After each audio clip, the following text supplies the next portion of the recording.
Chapter 7 Street Lights. "Jack, you can get up now," said Annie. Jack opened his eyes.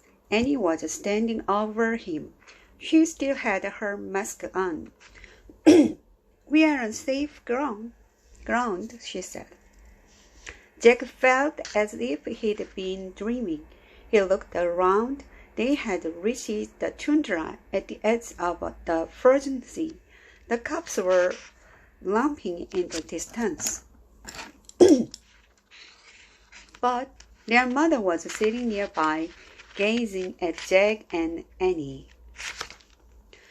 "She waited to make sure we were safe," said Annie. Jack stared at the polar bear in awe. The words of the seal hunter came back to him. "Always thank the animal spirits." "We should thank the polar bear spirit now," he said. "Of course," said Annie. Jack scrambled to his feet. Still wearing his bear mask, he stood before the polar bear and pressed his hands together. "We thank you," he said, bowing. "Yes, we thank you forever," said Annie, also bowing.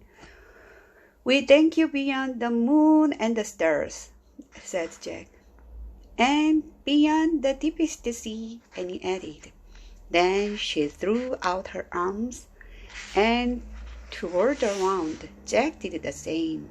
They both danced around in the snow, honoring the bear. Finally, they stopped and bowed one last time. When they looked up, the polar bear rose up on her hind legs. She was twice as tall as Jack. She lowered her huge head as if she were bowing back to them. At the moment, the sky exploded. The night became a giant swirl of red, green, and purple lights. It looked like a genie coming out of a magic lamp. The sight took Jack's breath away. He stared in wonder as the dazzling lights lit the tundra. "Is it the polar bear spirit?" Annie asked in a hushed voice. As far as Jack could see, the sky and snow shimmered. Even the bear's fur shimmered in the strange light. "No, it's not a spirit," said Jack. "There's got to be a scientific reason. I'll find out." Shaking, he reached into his backpack and pulled out the Arctic book. He took off his bear mask and put on his glasses. By the greenish glow, Jack found a picture of the sky light. The picture didn't come close to the real thing. He read aloud. "One of the most amazing sights in the Arctic is the northern lights.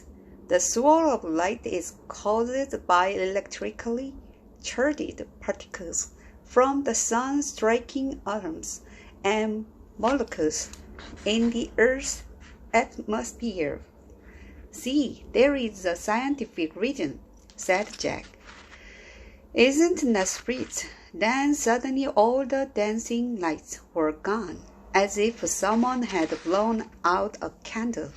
The magic had ended. Chapter 8 Riddle Solved. Now only the moon shone on the snow. Jack looked around for the polar bear. She was gone. "Where should she go?" asked Annie. "I don't know," said Jack. He looked over the tundra. There was no sign of the giant bear or her cubs. "Maybe she's not interested in scientific reasons," Jack said. Annie sighed.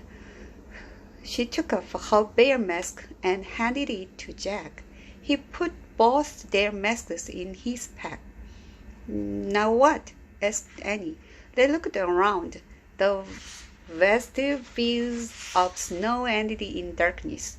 Jack had no idea where they were. He shrugged. "I guess we just have to walk and hope for the best." "Wait, listen," said Annie.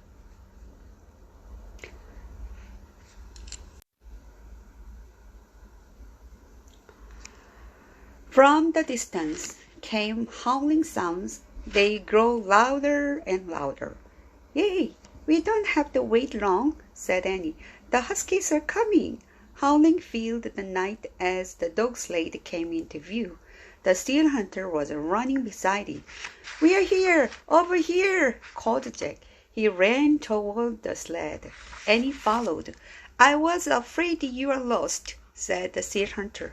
"We were," said Annie, "and we got stuck on thin ice too, but the polar bear helped us." "Yeah," said Jack, "and we wore your masks and they made us feel like bears." "Yeah, the mask made us brave," said Annie. She caught her breath. "Oh man, wait," said Jack. Annie's words sounded familiar. He took out his notebook and read Morgan's riddle aloud. "I cover what's real and hide what's true, but sometimes I bring out the courage in you. What am I?" "A mask," Jack and Annie said together. The seal hunter smiled. "You knew," said Annie. "It was for you to discover," said the seal hunter. "Not me." Jack pulled the bear masks out of his backpack. "Here," he said. "Thanks a lot."